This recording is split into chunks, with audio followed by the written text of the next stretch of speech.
दोस्तों मैं आज आपको ऐसे गांव के बारे में बताने वाला हूँ जिसका नाम कुलधारा है। यह कहानी है एक शाप की, यह कहानी है एक लड़की की और यह कहानी है पालीवाल ब्राह्मणों की। कुलधारा एक ऐसा गांव है जो एक शाप के कारण रातों रात उजड़ गया और आज तक नहीं बच सका। कुलधारा गांव जैसलमेर से करीब 14 किलोमीटर दूर है। इस गांव को पालीवाल ब्राह्मण समाज ने सरस्वती नदी के किनारे बसाया था। खुशियों से भरपूर होने वाला गांव आज वीरान है। आज ये गांव वीरान पड़ा है। शाम होने के बाद यहाँ कोई नहीं जाता। ऐसा क्या हुआ था इस गांव में कि आज तक नहीं बच सका कुलधारा गांव? तो चलिए देखते हैं कुलधारा की कहानी। सन 1825 में जैसलमेर पर राजपूत सामंत सरदार राज करते थे और उस राज्य का दीवान सलीम सिंह था। सलीम सिंह कुलधारा के मुखिया की बेहद खूबसूरत बेटी के प्यार में पड़ गया। वो उससे शादी करना चाहता था, लेकिन मुखिया अपनी बेटी की शादी उससे नहीं करना चाहते थे। इस वजह से सलीम सिंह भारी मात्रा में कर लागने की धमकी गांव वालों को देने लगा। इस कारण पालीवाल ब्राह्मणों ने रक्षाबंधन के दिन ही आसपास के 84 गांव के लोगों ने साथ देते हुए गांव रातों रात खाली कर दिया और दूसरी जगह चले गए। और जाते जाते कुलधारा गांव को शाप देते गए कि ये गांव फिर कभी नहीं बच सकेगा। और ब्राह्मण तो चले गए, लेकिन आज भी उनके शाप का असर है। आज भी रात होने के बाद वहाँ कोई नहीं जाता। वहाँ के मकान आज भी वीरान पड़े हैं। कुलधारा गांव को भूतों का गांव नाम से भी जाना जाता है। पालीवाल ब्राह्मणों के जाने के बाद से ये गांव रूहानी ताकतों के कब्जे में है। वक्त के साथ साथ 82 गांव दोबारा बच सके, लेकिन 2 गांव तमाम कोशिशों के बाद भी नहीं बच सके। वो है कुलधारा और दूसरा है खबाब। अब ये दोनों गांव भारतीय पुरातत्व विभाग के संरक्षण में है। रात में कुलधारा में अजीब अजीब सी आवाजें सुनी देती है जो पालीवाल ब्राह्मणों के दर्द की कहानी बयान करती है। गाँव के कुछ मकान है जहाँ रहस्यमय परछाई अक्सर नजरों के सामने आ जाती है। दिन की रोशनी में सब कुछ इतिहास की किसी कहानी जैसा लगता है, लेकिन शाम ढलते ही कुलधारा के दरवाजे बंद हो जाते हैं और दिखाई होता है रूहानी ताकतों का एक रहस्यमय संसार। लोग कहते हैं कि रात के वक्त यहाँ जो भी आया वो हादसे की शिकार हो गया।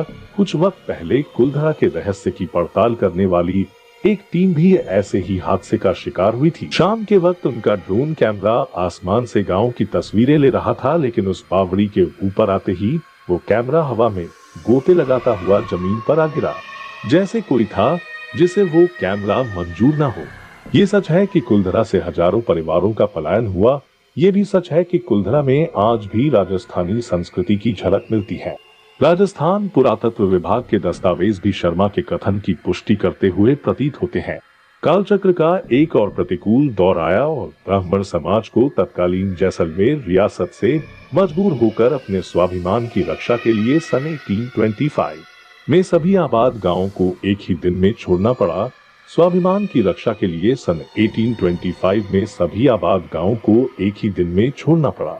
ऐसा माना जाता है कि पालीवाल जैसलमेर से निकलकर मध्य प्रदेश, उत्तर प्रदेश और महाराष्ट्र में बस गए। उन्होंने जो गांव छोड़े उनमें से अधिकतर कुछ नए नामों के साथ फिर से आबाद हो गए। पैरानॉर्मल सोसाइटी ऑफ इंडिया के गौरव तिवारी, जो 17 से ज्यादा बार कुलधारा और खाबा जा चुके हैं, बताते हैं कि उन्होंने वहां अपने इलेक्ट्रॉनिक गैजेट्स पर आत्माओं की उपस्थिति दर्ज की। लेकिन जैसलमेर विकास समिति के द्वारपाल पद्मराम इसका जोरदार खंडन करते हैं। दिल्ली से आए भूत प्रेत व आत्माओं पर रिसर्च करने वाली पैरानॉर्मल सोसाइटी की टीम ने कुलधारा गांव में बिताई रात। टीम ने माना कि यहाँ कुछ न कुछ असामान्य जरूर है। टीम के एक सदस्य ने बताया कि विजिट के दौरान रात में कई बार मैंने महसूस किया कि किसी ने मेरे कंधे पर हाथ रखा। जब मुड़कर देखा तो वहाँ कोई नहीं था। पैरानॉर्मल सोसाइटी के उपाध्यक्ष अंशुल शर्मा ने बताया था कि हमारे पास एक डिवाइस है जिसका नाम गोस्ट बॉक्स है। इसके माध्यम से हम ऐसी जगहों पर रहने वाली आत्माओं से सवाल पूछते हैं। कुलधारा में भी ऐसा ही किया। जहां कुछ आवाजें आई तो कहीं असामान्य रूप से आत्माओं ने अपने नाम भी बताए। शनिवार 4 मई की रात्रि में जो टीम कुलधारा गई थी, उनकी गाड़ियों पर बच्चों के हाथ के निशान मिले। टीम के सदस्य जब कुलधारा गांव में घूमकर वापस लौटे तो उनकी गाड़ियों के कांच पर बच्चों के पंजे के निशान दिखाई दिए। जैसा कि कुलधारा गई टीम के सदस्यों ने मीडिया को बताया। स्थानिक लोगों के अनुसार जब पालीवाल गांव को छोड़कर जा रहे थे तब उन्होंने इस जगह पर श्राप भी डाला था कि कोई भी दूसरा व्यक्ति इस गांव पर कब्जा नहीं कर सकता। इसके बाद जिन लोगों ने भी यहां बसना चाहा उन्हें असाधारण गतिविधियों का सामना करना पड़ा और इसी वजह से ये गांव वीरान का वीरान ही रहा। इसके बाद धीरे धीरे गांव ने प्रेतबाधित गांव के रूप में अपनी पहचान बना ली और इससे बहुत से पर्यटक इसकी तरफ आकर्षित होने लगे। गांव के आसपास के स्थानिक लोगों का इन प्रेतबाधित कहानियों पर जरा भी भरोसा नहीं है, लेकिन फिर भी पर्यटकों को आकर्षित करने के लिए वे ऐसी कहानियों का प्रसार करते रहते हैं।